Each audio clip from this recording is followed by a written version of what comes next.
साथियों, मैं शाहजहां अंसारी आप सभी दोस्तों का बहुत बहुत स्वागत करता हूं। आज का हमारा टॉपिक जो रहने वाला है दोस्तों, वो प्रगतिवाद युग से संबंधित रहेगा कि प्रगतिवाद युग है क्या। 7 से 8 विद्वानों की परिभाषाएं रहेंगी। मोस्ट प्रगतिवाद युग के 10 प्रमुख कवि समय सहित रहेंगे, क्रम से दिए गए हैं। प्रगतिवाद युग की विशेषताएं क्या है वो बताई गई है। 10 साहित्यकारों की तीन तीन महत्वपूर्ण रचनाएं प्रकाशन वर्ष परस विशेषता उसकी बताई गई है। जो प्रगतिवाद में 10 हमारे साहित्यकार जो हैं क्रम से, उनकी तीन तीन प्रमुख रचनाओं को इसमें शामिल किया गया है और प्रकाशन वर्ष उनकी विशेषताओं को भी इसमें शामिल किया गया है। तो आगे बढ़ते हैं। देखिए, सबसे पहले अगर हम देखें तो प्रगतिवाद है क्या। तो देखिए, प्रगतिवाद प्रोग्रेसिव मूवमेंट क्या है। प्रगतिवाद हिंदी साहित्य का वह आंदोलन है जिसमें साहित्य को समाज, जीवन, राजनीतिक, आर्थिक असमानता और मानव संघर्षों से जोड़कर देखा गया। यह साहित्य को जनता की आवाज बनाता है और शोषण विरोध, साम्यवाद, मानवतावाद, वैज्ञानिक दृष्टिकोण और सामाजिक परिवर्तन पर बल देता है। सामाजिक परिवर्तन। यह आंदोलन 1936 ईस्वी में लखनऊ में हुए प्रगतिशील लेखक संघ से संगठित के रूप में माने कि उभरा। 1936 ईस्वी में लखनऊ से स्टार्टिंग हुआ था, याद रखिए। 1936 ईस्वी में लखनऊ में हुए प्रगतिशील लेखक संघ से संगठित रूप में उभरा था दोस्तों। ये आरंभ हुआ था। तो देखिए, प्रगतिवाद पर 7 से 8 प्रमुख साहित्यकारों की परिभाषाएं क्या है कि आखिर प्रगतिवाद पर बहुत सारे साहित्यकारों ने जो परिभाषाएं दिया वो क्या है कि प्रगतिवाद है क्या। तो देखिए, सबसे पहले हम पढ़ेंगे आचार्य रामचंद्र शुक्ल जी। साहित्य का काम समाज के दुख दर्द को समझना और उसे दूर करने के लिए प्रेरणा है। क्या लिखा है कि साहित्य का काम है समाज के दुख दर्द को समझना और उसे दूर करने की प्रेरणा देना।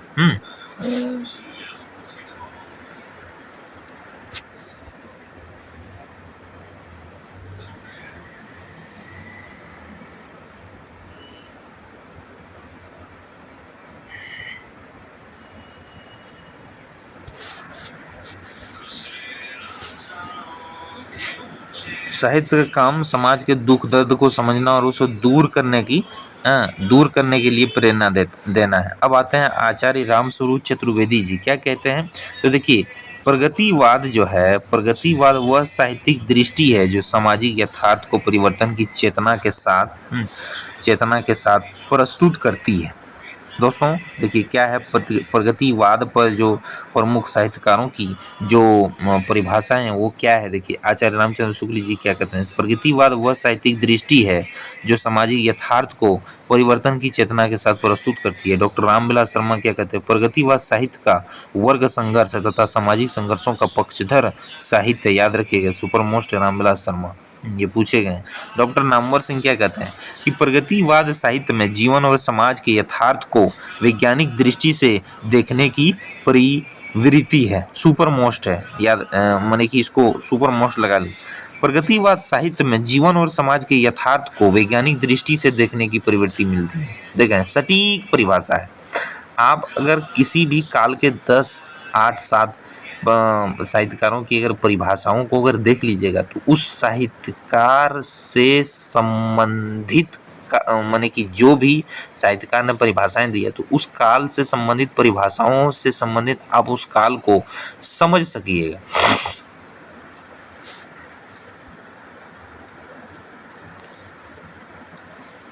अब आते हैं सुमित्रा नंदन पंत क्या कहते हैं। प्रगतिवाद जीवन की कठोर सच्चाइयों को मानवीय वेदना के साथ जोड़कर देखने की एक कला है। ये भी एक सुपर मोस्ट है समझने के लिए। देखिए, प्रगतिवाद जीवन की कठोर सच्चाइयों को मानवीय वेदना के साथ जोड़कर देखने की एक कला है। नागार्जुन क्या कहते हैं। प्रगतिशील साहित्य शोषितों की आवाज है जिसका उद्देश्य सच के संघर्ष को जन जन तक पहुंचाना है।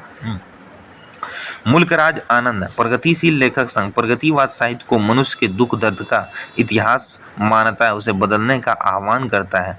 प्रेमचंद प्रगतिशील लेखक जनता के जीवन को साहित्य का केंद्र बनाते हैं। प्रगतिवाद युग के 10 प्रमुख कवि, काल, समय सहित क्रम। तो देखिए सबसे पहला जो रहेगा सुमित्रानंदन पंत का है 1930 से 1960। समय माने इसका माना गया है इसमें कि उसका एक समय था। इसमें सूर्यकांत त्रिपाठी निराला 30 से 61 भी इसका समय माना गया है। महादेवी वर्मा 30 से 80 माना गया है। रामधारी सिंह दिनकर 1935 से 1970 माना गया है। माने ये जन्म काल नहीं, कहने का तात्पर्य ये है कि जन्म काल इसमें ये नहीं है, इसमें रचनाओं से संबंधित क्रमवार दिया गया है। इसमें ये जन्म से रिलेटेड नहीं है ये क्रमवार, ये रचनाओं का प्रकाशन वर्ष किस आधार पर किसका रहा, किसकी माने कि भूमिका कैसी रही थी, उस आधार पर इसमें समय दिया गया है। दिनकर 35 से 70, नागार्जुन 36 से 90, केदारनाथ अग्रवाल 1935 से 2000, त्रिलोचन 1939 से 1985, मुक्तिबोध 40 से 64, शमशेर बहादुर सिंह 1940 से 1990, इसके बाद भवानी प्रसाद मिश्र 1940 से 1985। तो प्रगतिवाद युग की प्रमुख विशेषताएं, यथार्थवाद की प्रधानता थी यहाँ, यथार्थवाद की प्रधानता थी, सुपरमोस्ट है। प्रगतिवाद की विशेषताएं आखिर क्या थी, तो देखिए यथार्थवाद की विशेषताएं थी। पहला पॉइंट यथार्थवाद। अब इसमें क्या है यथार्थवाद, जीवन की वास्तविक सामाजिक, आर्थिक, राजनीतिक स्थितियों का चित्रण मिलता था यहाँ। यथार्थवाद, यथार्थ मतलब रियलिटीज, वाद आ गया रियलिटिज्म हो जाएगा। अब आगे बढ़ते हैं। उसके बाद शोषण एवं अन्याय के विरुद्ध स्वर था यहाँ। साहित्य जो है मजदूर, किसान, दलित और कमजोर वर्ग की आवाज बनता है। वैज्ञानिक और मार्क्सवादी दृष्टिकोण, समाज को तार्किक, विवेकपूर्ण और वैज्ञानिक नजरिए से देखना। जनसाधारण का साहित्य, चौथा पॉइंट, उच्च वर्ग की जगह साधारण जनता, किसान, मजदूर केंद्र में थे। ये सुपर मोस्ट है, इस पॉइंट को याद रखिएगा कि साहित्य जनसाधारण का साहित्य बना किस में, उच्च वर्ग की जगह साधारण जनता, किसान, मजदूर केंद्र में बना। किस काल में, प्रगतिवाद में बना था, याद रखिएगा। ऐसे क्वेश्चन से पूछे जाते हैं। अगर आप चाहिएगा तो हमें कमेंट में जरूर बताइएगा कि प्रगतिवाद युग पर मैं 100 वस्तुनिष्ठ प्रश्न लेकर के आऊँगा। कमेंट में यही शर्त है कि कमेंट में मुझे आप बताएं तो मैं जरूर से जरूर लेकर के आऊँगा दोस्तों। और एक ही छोटी सी रिक्वेस्ट ये है कि चैनल पर आप सभी दोस्त अगर नए हैं तो चैनल को सब्सक्राइब करें, लाइक करें, शेयर करें, कमेंट करें दोस्तों, क्योंकि आपके साथ साथ दूसरों को भी फायदा मिले। तो आगे बढ़ते हैं। देखिए जनसाधारण का साहित्य हो गया। विद्रोह और परिवर्तन की चेतना थी यहाँ। अन्याय के विरुद्ध क्रांति और बदलाव की आकांक्षा थी। भाषा सरल और जनसुलभ थी। साहित्य जो है लोगों की बोली और जमीन से जुड़ी भाषा में लिखा गया।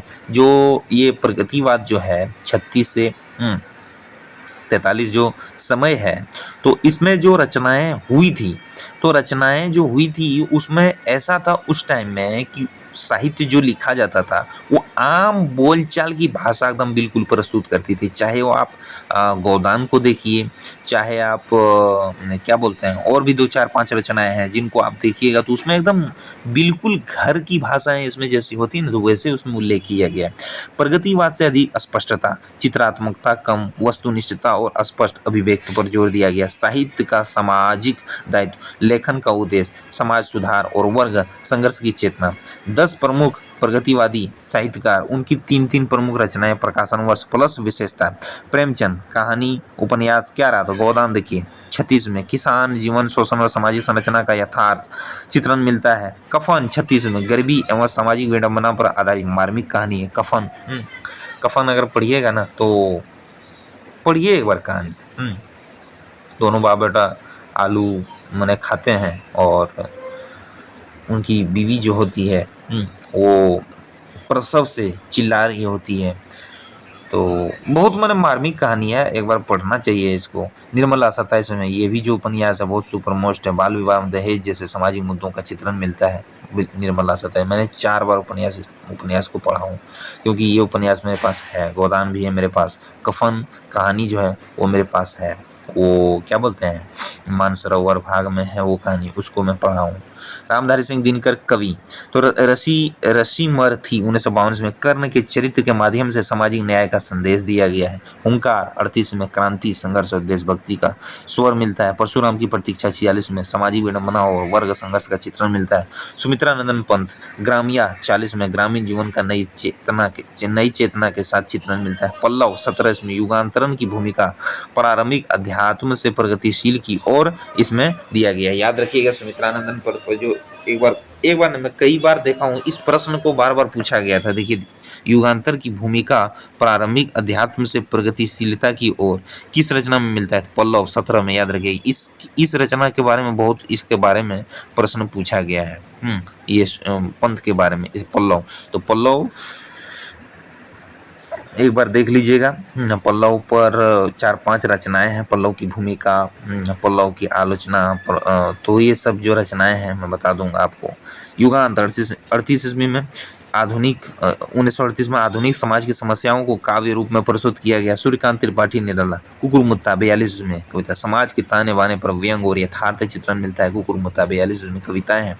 सरोज स्मृति 35 में व्यक्तिगत दुख से सामाजिक संवेदना का विस्तार मिलता है। सरोज स्मृति उसकी बेटी थी, उन पर उन्होंने कविताएं लिखा कि उसको कैसे पाला पोसा बड़ा किया, फिर उसको दूसरे का शादी के लिए ये करता है। तो वो होता है नहीं, क्योंकि इसकी बीवी जो है वो देहांत हो चुकी थी, तो इन्होंने ही लालन पालन करके उनका लाड़ प्यार करके उनको बड़ा किया। सरोज तो वही चीज़ बताते हैं। बेला 34 में मनुष्य की पीड़ा और मानवीय संवेदना है। नागार्जुन साथी होशियार 1957 में राजनीतिक चेतना और संघर्ष की कविता है। साथी युगधारा 1949 में वर्ग भेद और किसान समस्याएं मिलते हैं इसमें। याद रखिए, सुपर मोस्ट है ये नागार्जुन का। 1911 से इनका समय आता है। पत्रहीन नग्न गाछ 1958 में यथार्थवादी सामाजिक दृष्टिकोण इसमें मिलता है। केदारनाथ अग्रवाल युग की गंगा 1947 में समकालीन समाज का संघर्षशील यथार्थ है। नेहा 1949 में श्रम और श्रमिक का जीवन दर्शन है। धरती 1954 में प्रकृति और श्रमिक चेतना का संयोजन है। मुक्तिबोध अंधेरे में 64 में आत्मसंघर्ष राजनीति और समाज का गहन विश्लेषण है। भूखो 1953 इसमें मानवीय संकट यथार्थ का चित्रण मिलता है। चांद का मुंह टेढ़ा 1960 इसमें भ्रष्ट राजनीति और व्यवस्था पर प्रहार है। शमशेर बहादुर सिंह कुछ कविताएं 1959 इसमें सुपर मोस्ट है। कुछ कविताएं कुछ और कविताएं, ये सभी इनकी रचनाएं हैं। ये सुपर कुछ कविताएं 1959 में शमशेर बहादुर सिंह की कविता है। संवेदनशीलता, सौंदर्य और यथार्थ का संतुलन मिलता है इसमें। चुका भी नहीं हूं मैं, चुका भी नहीं हूं, काव्य संग्रह भी इनके नाम से, चुका भी नहीं हूं।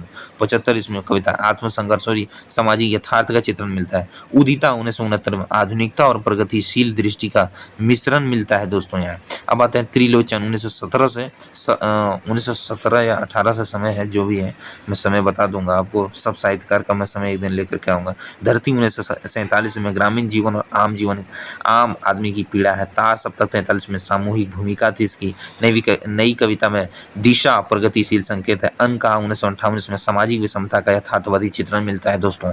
अब आते हैं भवानी प्रसाद मिश्र। सम भवानी शंकुवरी तब न धर्म रघुवीर बड़ा। याद है ना वो कि प्रयोगवाद में जो चले थे तार सप्तक, तो उसमें भवानी प्रसाद मिश्र भी शामिल थे। तो वही सम भवानी शंकुवरी, तो भवानी का नाम आता है। कवि ने कहा 51 में सरल सीधी भाषा में प्रगतिशील संवेदना थी इसमें। इसके बाद आते हैं त्रिकाल 1960 में समाज और जीवन का वास्तविक स्वर है यहाँ।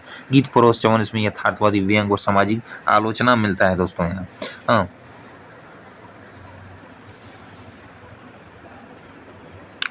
तो दोस्तों इसमें यहीं तक है आज, क्योंकि और भी मैं चाह रहा था इसमें आप सभी दोस्तों को कुछ लेकर के आऊं, लेकिन ज़्यादा कुछ ऐड नहीं कर पाया हूं, क्योंकि समय लगता है मुझे भी बनाने में, कलर विलर करने में। कलर भी नहीं कर पाया, मैं डायरेक्ट बताया, क्योंकि आप लोगों के लिए जो ज़रूरी था मैं उसको लेकर के आया। ज़्यादा क्लासेज लंबी नहीं हो पाया, जो भी इम्पोर्टेंट था मैं बता चुका हूँ। क्योंकि अगर आप चाहिएगा इसमें एक साहित्यकार पर, जैसे मैंने 10 साहित्यकार का इसमें उल्लेख किया है, तो एक एक साहित्यकार का उल्लेख करके इस क्लासेज को और अगर आगे बढ़ाऊँ तो मुझे कमेंट में ज़रूर करें कमेंट कि सर आप इस क्लासेज को आगे बढ़ाने की प्रक्रिया को स्टार्टिंग करें, एक एक साहित्यकार का क्लास लेकर के आएँ, तो मैं ज़रूर उन पर आधारित मैं क्लासेज को लेकर के आऊँगा।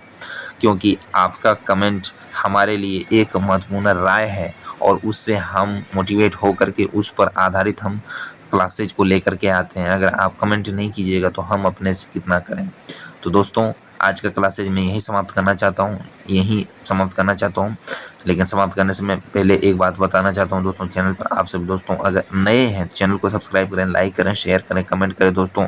और आज का क्लासेज आपको कैसा लगा हमें कमेंट में ज़रूर बताइएगा, क्योंकि आपकी एक छोटी सी लाइन, एक छोटा सा शब्द हमारे लिए अनमोल मोती होती है और उसी से हम मोटिवेट होकर के आगे बढ़ते हैं। अगर आप चाहिएगा प्रगतिवाद युग की विशेषताओं का माने कि ये स्क्रीनशॉट लेना चाहें तो देखिए मैं निकाल दिया हूँ, आप चाहें तो ले सकते हैं। हाँ, ये हो गया होगा, फिर मैं आगे बढ़ता हूँ। देखिए यहाँ से यहाँ तक आप ले सकते हैं। अब इसमें 3 प्रमुख रचनाओं का उल्लेख जो मैं किया हूँ तो लिखिए, यहाँ भी ले सकते हैं, ले लिए होंगे मेरा अनुमान है। अब आगे बढ़ते हैं। सूर्यकांत त्रिपाठी निराला तक हो गया है। यहाँ से देखिए फिर मैं बता देता हूँ, यहाँ से यहाँ तक ले ली। मुक्तिबोध अंधेरे में 64 तक है। इसके बाद यहाँ देखिए फिर मैं बताना चाहता हूँ आप सभी दोस्तों को, भवानी प्रसाद मिश्र समाज और त्रिकाल जो है यहाँ तक ले सकते हैं। इसके बाद हो गया है आज का क्लासेज मैं ये समाप्त करना चाहता हूँ। जाते जाते मैं यही बात बोलूँगा, चैनल पर आप सभी दोस्त अगर नए हैं चैनल को सब्सक्राइब करें, लाइक करें, शेयर करें, कमेंट करें दोस्तों, और अपनी राय हमें ज़रूर बताएं आज के क्लासेज कि कैसा लगा, कंटेंट कैसा था, नहीं था, ज़रूर हमें बताएं। थैंक यू, जय हिंद।